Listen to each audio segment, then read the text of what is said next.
Assalamualaikum warahmatullahi wabarakatuh. Saya Suci Nafisa Ramadhani dari jurusan Manajemen Pendidikan Islam. Nah, di sini saya ingin menjelaskan tentang proses inovasi pendidikan. Proses inovasi pendidikan adalah serangkaian aktivitas yang dilakukan oleh individu atau organisasi, mulai sadar tahu adanya inovasi sampai menerapkan implementasi inovasi pendidikan. Nah, kata proses itu sendiri mengandung arti bahwa proses itu dilakukan dengan memakan waktu dan setiap saat tentu terjadi perubahan. Beberapa lama waktu yang dipergunakan selama proses itu berlangsung akan berbeda antara orang atau organisasi satu dengan yang lain. Demikian pula selama proses inovasi itu berlangsung akan selalu terjadi perubahan yang berkesinambungan sampai proses itu dinyatakan berakhir. Untuk proses inovasi pendidikan itu sendiri terdapat 4 tahapan. Yang pertama ada invention atau penemuan, yang kedua ada development atau pengembangan, yang ketiga ada diffusion atau penyebaran, dan yang keempat ada adoption atau penyerangan. Tahap yang pertama yaitu invention atau penemuan. Invention meliputi penemuan tentang sesuatu hal yang baru, biasanya merupakan adaptasi dari orang yang telah ada. Akan tetapi, pembaruan yang terjadi dalam pendidikan terkadang menggambarkan suatu hasil yang sangat berbeda dengan yang terjadi sebelumnya. Yang kedua ada development atau pengembangan. Dalam proses pembaharuan biasanya harus mengalami suatu pengembangan sebelum ia masuk dalam dimensi skala besar. Development sering sekali bergandengan dengan riset, sehingga proses research dan development merupakan sesuatu yang biasanya digunakan dalam pendidikan. Untuk yang ketiga yaitu diffusion atau penyebaran. Konsep diffusion seringkali digunakan secara sinonim dengan konsep dissemination. Tetapi di sini diberikan konotasi yang berbeda. Definisi diffusion menurut Roger pada tahun 1992 yaitu suatu persebaran ide baru dari sumber inventionnya kepada pemakai atau penyerap yang terakhir. Yang keempat yaitu adoption atau penyerapan.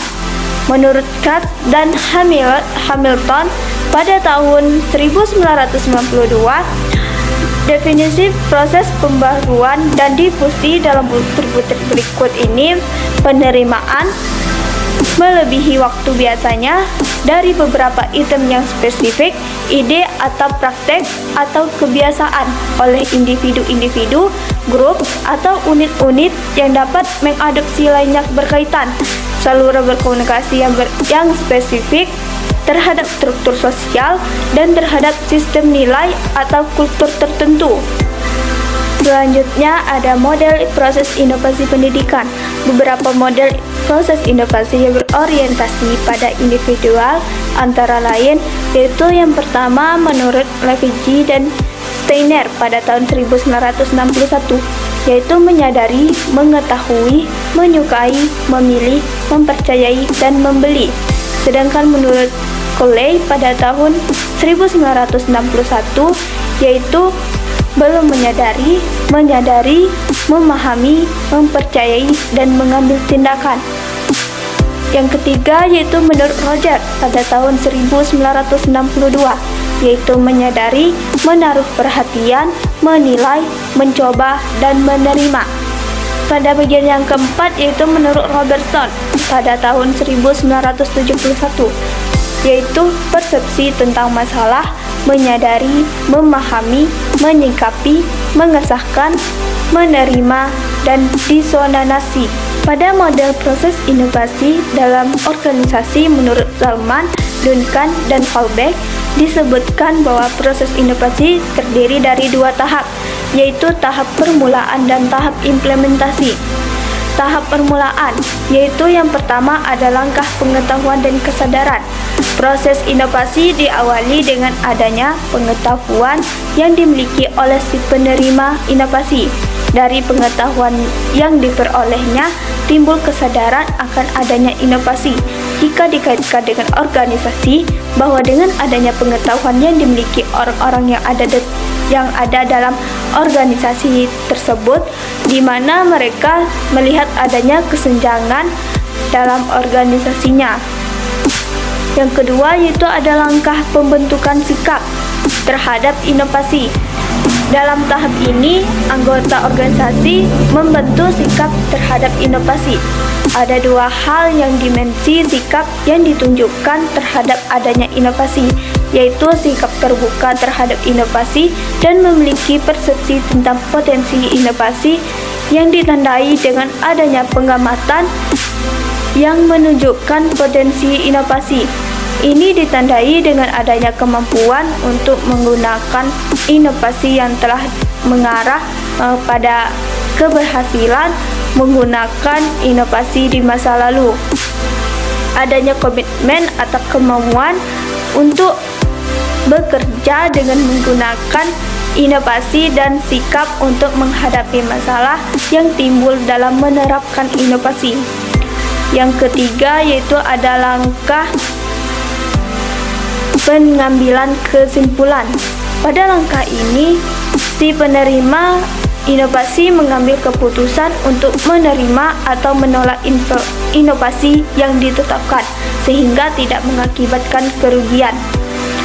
Nah, pada tahap yang kedua yaitu tahap implementasi atau tahap penerapan.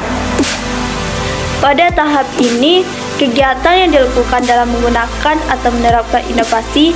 Dalam penerapan inovasi ada dua langkah yang dilakukan, yaitu langkah awal penerapan dan langkah lanjutan pembinaan penerapan inovasi. Yang pertama, langkah awal mencoba menerapkan sebagian inovasi. Contohnya, dosen diminta untuk menggunakan transparansi dalam setiap kuliah yang diberikannya. Namun, pada awal pelaksanaannya, dosen tersebut baru menerapkan pada satu mata kuliah saja. Yang selanjutnya akan diterapkan untuk setiap mata kuliah yang telah diberikan. Yang kedua yaitu langkah kelanjutan pembinaan penerapan inovasi. Jika pada penerapan awal telah berhasil, para anggota telah mengetahui dan memahami inovasi serta memperoleh pengalaman dalam penerapannya, maka tinggal melanjutkan dan menjaga kelangsungannya saja. Tahap-tahap inovasi ini dapat diterapkan di sekolah dasar, misalnya pada kurikulum SD. Saat ini beberapa sekolah telah menerapkan kurikulum terpadu atau integrated curriculum. Kurikulum ini pada setiap kegiatan belajar dapat mencakup beberapa mata kuliah yang dipadukan. Perkembangan inovasi dalam pendidikan di Indonesia diantaranya adalah yang pertama, pemerataan kesempatan belajar. Untuk menanggulangi jumlah usia sekolah yang cukup banyak di Indonesia, pemerintah menciptakan sistem pendidikan yang dapat menampung sebanyak mungkin anak usia sekolah. Salah satunya adalah didirikannya SD, SMP terbuka, universitas terbuka. Yang kedua yaitu kualitas pendidikan untuk menanggulangi kurangnya jumlah guru dengan diiringi merosotnya mutu pendidikan. Pemerintah dalam hal ini meningkatkan mutu pendidikan, misalnya penataran guru melalui radio modul. Yang ketiga yaitu penggunaan multimedia dalam pembelajaran. Pendidikan harus diusahakan agar memperoleh hasil yang baik dengan dana dan waktu yang sedikit. Ini berarti harus dicari sistem pendidikan dan pengajaran yang efektif dan efisien. Di antaranya dengan memanfaatkan lembar kerja siswa dan media. Ada 3 hal yang berpengaruh besar terhadap kegiatan di sekolah atau lembaga pendidikan. Yang pertama yaitu faktor kegiatan belajar mengajar. Yang menjadi kunci keberhasilan dalam pengelolaan kegiatan belajar mengajar ialah kemampuan guru sebagai tenaga profesional. Guru sebagai tenaga yang telah dipandang memiliki keahlian tertentu dalam bidang pendidikan diserahi tugas dan wewenang untuk mengelola kegiatan belajar mengajar agar dapat mencapai tujuan tertentu, yaitu terjadinya perubahan tingkah laku siswa dengan tujuan pendidikan nasional dan tujuan institusional yang telah dirumuskan. Dalam pelaksanaan tugas pengelolaan kegiatan belajar mengajar, terdapat berbagai faktor yang menyebabkan orang memandang bahwa pengelolaan kegiatan belajar mengajar itu sendiri adalah kegiatan yang kurang profesional, kurang efektif, dan kurang perhatian. Beberapa alasan mengapa orang memandang tugas guru dalam belajar mengajar mengandung banyak kelemahan, yaitu ada yang pertama itu hubungan interpersonal guru dan siswa. Yang kedua yaitu kegiatan belajar mengajar terisolasi dari kritik teman sejawat. Yang ketiga yaitu ketiadaan kriteria yang baku tentang keefektifan belajar mengajar. Yang keempat yaitu waktu yang terbatas. Yang kelima yaitu tujuan pembelajaran yang sama untuk siswa yang berbeda. Yang keenam yaitu minimnya waktu untuk meningkatkan kompetensi. Yang ketujuh, banyaknya tuntutan. Yang ketiga yaitu ketiadaan kriteria yang baku tentang keefektifan belajar mengajar. Yang keempat yaitu waktu yang terbatas. Yang kelima yaitu tujuan pembelajaran yang sama untuk siswa yang berbeda. Yang keenam yaitu minimnya waktu untuk meningkatkan kompetensi. Yang ketujuh, banyaknya tuntutan. Untuk pada bagian yang kedua yaitu terdapat faktor internal dan faktor eksternal. Faktor internal yang dimaksud adalah siswa.